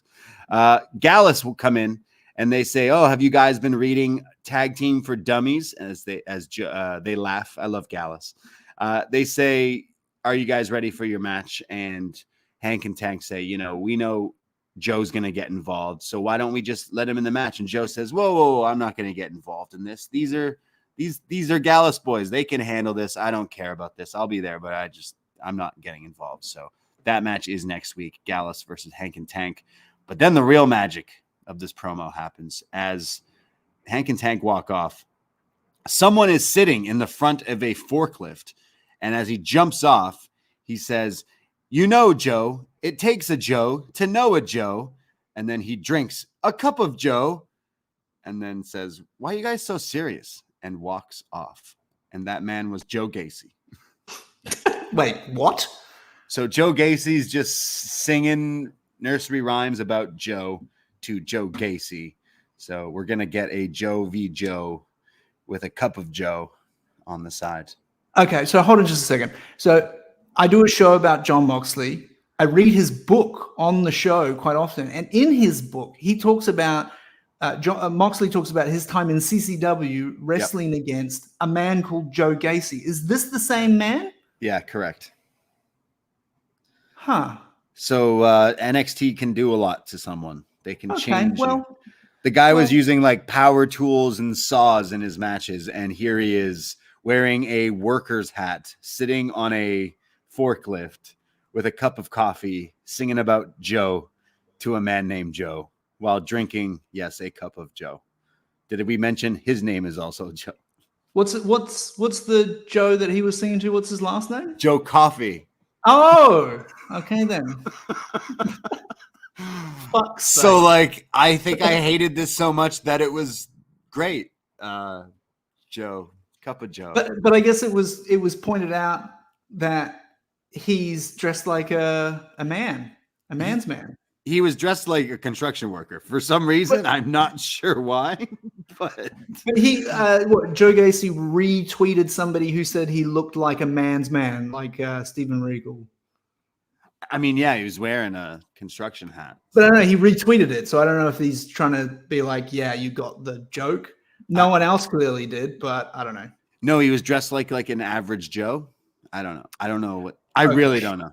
I really have no idea. I'm not trying to offend any construction workers, but this guy was just sitting on a forklift and then singing about Joe. That was very strange. So again, not sure if I hated it, but it was weird. I'll definitely say that. I have a friend who I think Joe Gacy looks like, and every week I send him a picture of Joe Gacy. I'm like, look, you look like him. And he's like, at first he's like, no, I don't really look like him. And after weeks of punishing him, shout out Jonah, I think he's now just agreed, like, yeah, all right, maybe I look like Joe Gacy. So shout out Joe Gacy. Next week on NXT, we have Thea Hale and JC Jane taking on Kiana and Izzy Dame, plus Fallon Henley taking on Tiffany. And in 3 weeks is New Year's Evil with the title matches also announced. So, plus Gallus and Hank and Tank. We can't miss that. But it's time for our main event segment, which is a face-to-face between Trick Williams and Ilya Dragunov. Trick Williams comes out. The crowd here in the NXT arena are hype AF. They're chanting, whoop that trick during his entrance. I love this guy's entrance. I also love Booker T and the ad-libs. I love that people in the crowd are now doing the Booker T ad-libs. That Trick himself is doing the Booker T ad-libs. The crowd are chanting, you deserve it, after his big win at NXT Deadline. Trick says, I did it. I did it. He says, and I don't care what anyone has to say, but that match that I won on Saturday is up there as the best NXT match of all year. And I said it, which I was like, hey, that's definitely has to be in the conversation when it comes to NXT matches of the year. It was very good. Trick says they forgot one thing, though, when they said they couldn't believe that Trick Williams won the match. They forgot that I've been balling all my life. He says, don't call me Steph Curry, call me Trick Curry, Mike Trick, 23 in LA, Trick James, bitch. Got a huge pop out of me. Great promo from Trick. And again, the crowd, the people are just so behind him right now. Out comes the NXT champion, Ilya Dragunov. And Dragunov says, Trick, I remember you brought me to a level as I did you, and I admire your courage. And I watched that Iron Survivor match, and you won just with a few seconds left. So you just the past few months keep riding this wave of momentum. And I mean, listen to these people, whoop that Trick, and the crowd just start to do it all over again. He goes, you're the talk of all of WWE right now. Everyone is talking about you. But with all due respect, at New Year's Evil, it comes to an end. And Trick says, yeah, well, a few months ago, I would have looked you in the eye and I would have thought about it. I would have thought, can I beat you? But that was 4 months ago, and I'm not that guy now. I'm the man here in NXT, and in 3 weeks, I'm going to beat the best NXT has to offer and become the champion. Ilya says, yeah, well, I'll do whatever it takes, and kind of stares at him with that evil glare when Melo's music hits, which gets a reaction from Dragunov and Trick, who are like not necessarily happy to see him. Melo comes out hobbling, and he says, sorry, Trick, this can't wait. This is the business I had to do. And basically, Melo says, I didn't attack you. Lexus didn't attack you. He attacked you, and basically points the blame at Dragunov. And Dragunov just laughs this off and is like, why would I do that? I already beat both of you guys like multiple times. I don't need to do that. Don't drag me into this. I'm leaving. And Melo's like, no, you're the person who attacked me, and you're the person who attacked Trick. And when they keep going back and forth, Ilya's like, what the hell are you talking about? Melo keeps going on about his plan. And when Melo goes to grab the title from Ilya, Ilya kind of pulls back, and Trick goes to step in when the title is swung inadvertently. Oh, you would have thought into Trick's face, knocking him down as NXT goes off the air with Melo and Trick kind of acting all confused. And Dragunov's like, man, like, don't trust this Melo guy. So the story continues, and it's getting a little less muddied. I think everyone can make up their mind as the crowd chant Melo's guilty as the show goes off the air. But yeah, like I said, I love a good whodunit in wrestling. And if they started the show with them trying to like redo it with like Melo being like, my knees, it didn't like get my attention. But at the end of the show, they sucked me right back in, because I'm like, yeah, it's clearly this guy who's turned on his friend. And I'm into it for sure. And I agree with what Ilya said about the momentum behind Trick right now, because it is legit. Like, everyone seems to be getting behind him, even myself as a fan. You just can't help not to. But what did you think of this segment? A few thoughts. First of all, my question to you is that what was Carmelo Hayes actually trying to get out of this whole show-long storyline of faking getting injured to then come out and blame Dragunov? Like, the match is still happening. What does Carmelo want by saying this? Yeah, that's what I mean. I feel like there's like he's already grasping for straws, because it's like he wants to be in the title picture, but his friend is, and now the champion, like it's all like gonna come closing down, because Lexus is like, oh, I know who attacked him. It wasn't, the truth's gonna come out eventually. So it's pretty much like everything's crumbling. So he's trying to like divert. I guess. I just, like, if it was me, I'd just be like, I need to figure out a way to get the title back on me. I don't know if that's really, but like you said, if he's just lost his mind, then yeah, cool, that's fine. He's slowly turning like into the bad guy we once knew him to be. So it's funny, because I'm not saying that the last time I watched NXT was the very first NXT 2.0, but I don't really remember in any of the times that I've dipped back in really seeing much of Trick, apart from him just being Carmelo's sidekick, or, you know, his second, you know, in his corner. But I remember that first episode of NXT 2.0. Oh my God. I laughed so hard at this guy. His promos, the beatdown that happened, it was hilarious. Along with a lot of other stuff on that show. Don't get me wrong. You know, we knew what we were watching at that point, and it was, you know, very much the, hey, we've just got to get these young guys, you know, over and doing all this sort of stuff. Now, fast forward to this. This guy is incredible. Like, and I've not really seen, like, I obviously saw him in the Iron Survivor match, and I've seen this here, and his charisma is just unmatched for sure. Insane. Yeah. That whole Trick James bitch, I just was like, I was like, wow. And he's got the crowd in the palm of his hands. The one problem I've seen with WWE though is that they really struggle to transition someone who gets hot like this to the main roster, and they either like try to keep them going in the same trajectory, just thinking that, oh, if they just do the same thing that they were doing last week, but now they're on Raw, people will get behind them, even though no one's really seen this person, and that doesn't really work. Or they just try and replicate the same thing from the start. And at least in the Vince McMahon era, he would always get bored and then just be like, sort of thing. So I watch this and I go, you've got to put the title on this guy at New Year's Evil. Now, whether they do or not, because I'm not a wrestling analyst or whatever, but when I see this, unlike the Baron Corbin match with Dragunov, where I'm like, you know, whatever, like, yeah, you got to keep it away from him or whatever. Like, I'm saying, like, oh no, you've got it. This guy's the hot hand. You've got to put it on him, sort of thing. Whether they do or not, who knows?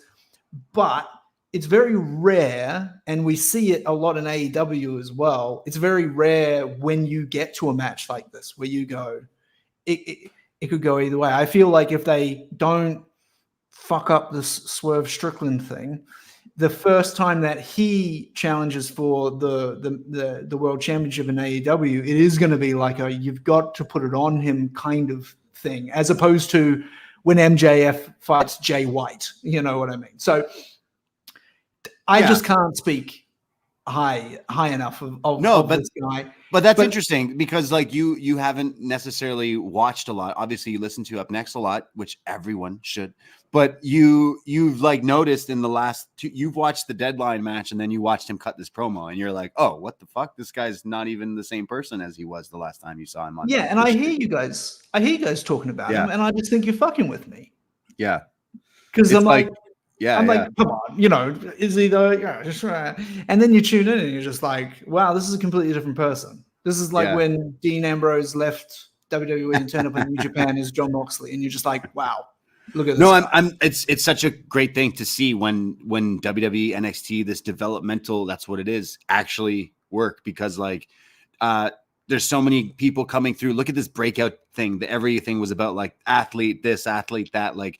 Not knocking Trick's wrestling, but no one can, you know, bottle the charisma that someone has. You can't like learn. Sometimes it seems people can't learn how to have that. And he's definitely found whatever it is. And can't wait to see. I'm assuming, fantasy booking this, that the reveal of it's been Mello the whole time happens at the end of the match. Like maybe Trick's almost going to win it and Mello costs him having the big turn, the big reveal, which then spirals them off to have a match at the PLE and Dragunov to still be champion. But like in a perfect world, yeah, Trick should eventually win this thing because he's the hottest character going right now. As much as I love Dragunov, like the people have spoken when it comes to the crowds and the reactions. And if they're not selling Trick merch, like by this week, like someone's slipping real hard because this guy's been making his own like T-shirts and gear and stuff that's on TV, but like Whoop That Trick needs to be on a shirt like 3 weeks ago. So I'm excited to see where they go with this because they genuinely have my interest in not only the rematch of Dragunov and Trick, because again, Trick's a different person than the guy he was a few months ago, like he said in the promo. So definitely interested in to see what happens with Melo. If there is, as Megan in the chat says, he smells a monkey wrench in this angle. But yeah, a mixed bag of NXT, as it kind of always is. Wasn't too heavy on the wrestling, but my favorite part of the show was the final segment with Trick and Ilya.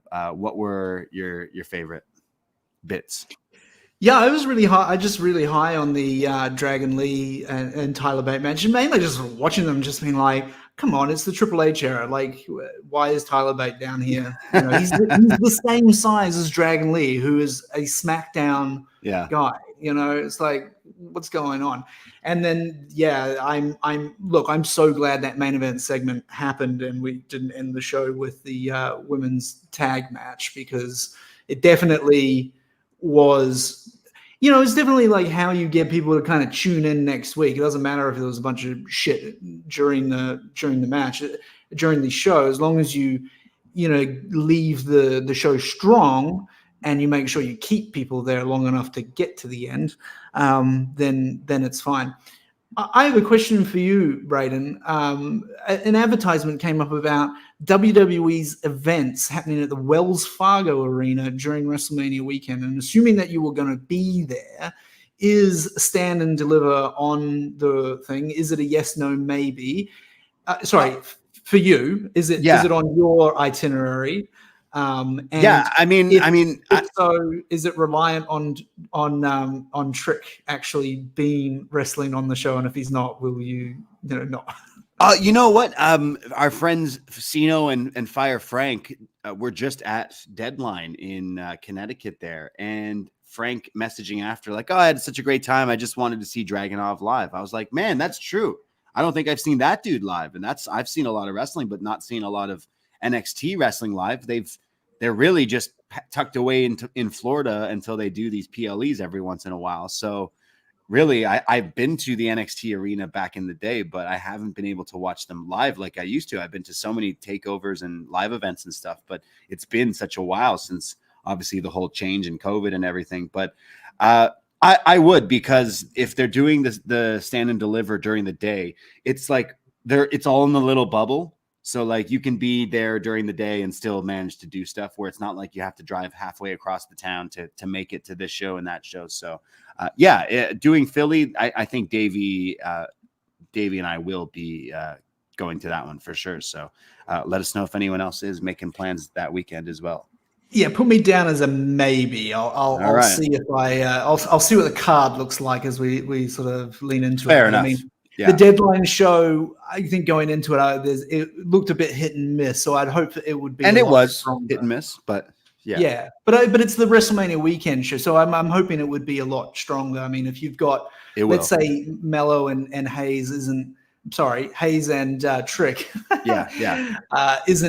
isn't at Vengeance Day, you'd assume that it would be at Stand and Deliver, if not both, because that would be a big mania. Yeah, I think it would be stretching that length. I think you would see that match at that pay-per-view for sure, and possibly like a Dragunov Braun again if he's still down there. I'm not quite sure who for Dragunov, but we shall see. Because I did think Wesley would have played a big part in that too, but unfortunately his injury, that sucks. So maybe Dragon Lee as well, but that's still ways and ways away. We got Vengeance Day and New Year's Evil and all these shows. We also have feedback here. Join the Poisonrana Facebook group. Search Poisonrana in Facebook. You'll find the page to like, and also a group where we post fun things, including memes and feedback threads like this. Fire Frank writes in, shout out Dickie Bird for tagging in, and salute to the launch of Crooked Tees. Sorry, I mean Chop Tees.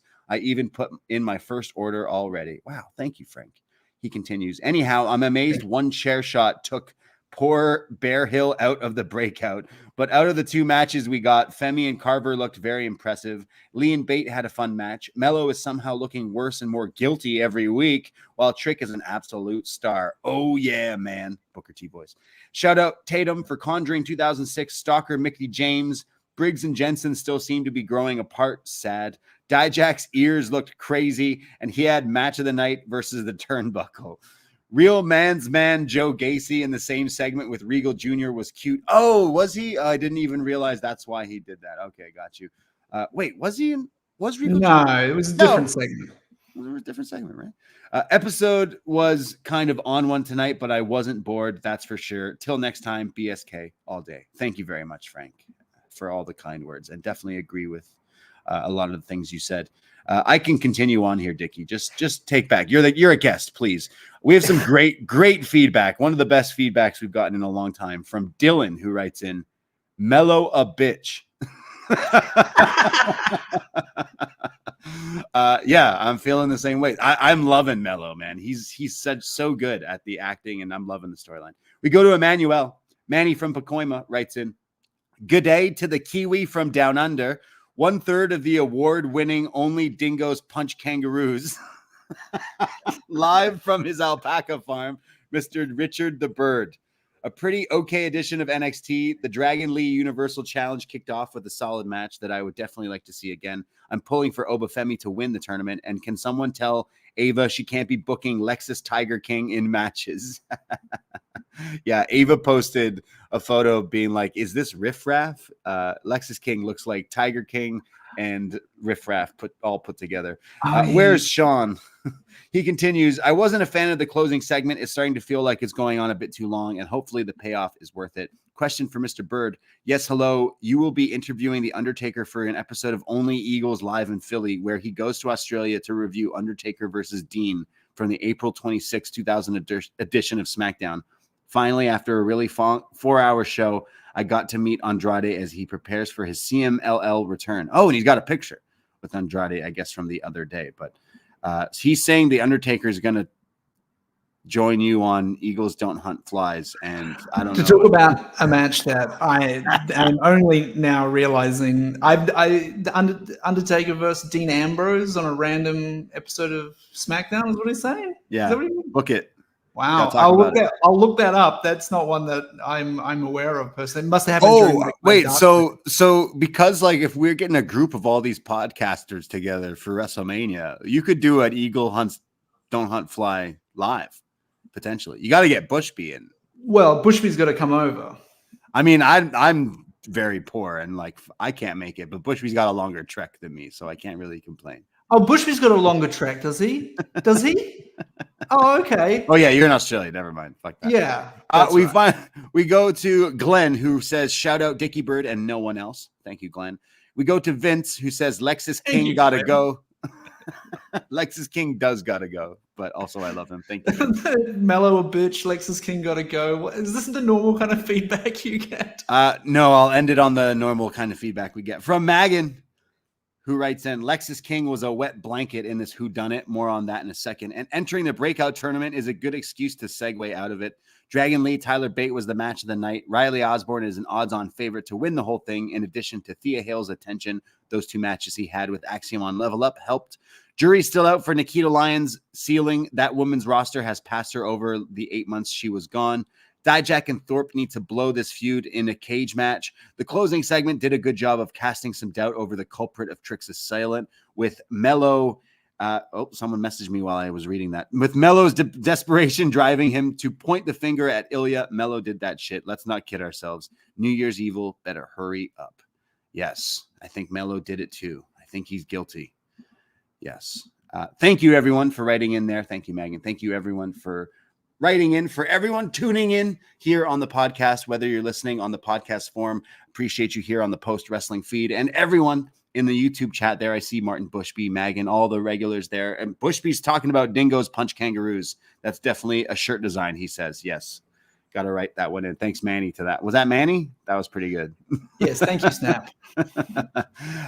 Thanks, everyone, for listening. We will be back next Tuesday. Davie will be back. We'll be chatting about some NXT and who took out Trick Williams. But Davie and I will return this Sunday. As I said, we're going to do a new Poisonrana podcast talking about everything going on in the world of wrestling. WWE, the Royal Rumble, previewing some stuff with CM Punk saying he's in it, plus AEW and a whole lot more. So Sunday, 2 p.m. Eastern time, join us on the Poisonrana YouTube and then the podcast later that day. And of course, patreon.com/Poisonrana for all the other shows that we do, featuring lots of wrestling and movie reviews. But Dickie, where can the people find you? The floor is yours, sir, for being a fine guest here tonight.